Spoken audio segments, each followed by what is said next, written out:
point in a character's life do you begin to tell their tale? And as a writer, you have to decide where you want to begin your story and how you're going to follow this character through their development, through the adventures that you want to take the readers on, etc. and so on. So you have to figure that out.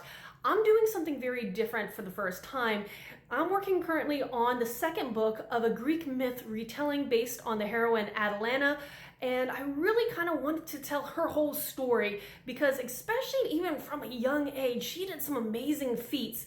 And those feats and her relationships and how she engaged with the world, even at a young age, does dramatically change who she is as an adult and how she views the world and the other characters around her. So being able to write this duology, the first part of the duology, I did kind of touch base on her childhood and how she kind of was raised, because it really does explain who she is as a person and takes her on a journey of like her rise in notoriety and the struggle to kind of make a name for herself, to the point that she is actually invited to be the only female Argonaut. So this group of heroes that set sail on a voyage to retrieve the Golden Fleece and take you on that. So that's part one, which is a lot of fun for me, but it is kind of that origin story. So the one I'm about to work on is very different because we're moving beyond the origin. We're actually going to start deep diving in her as an adult and how, you know, some of this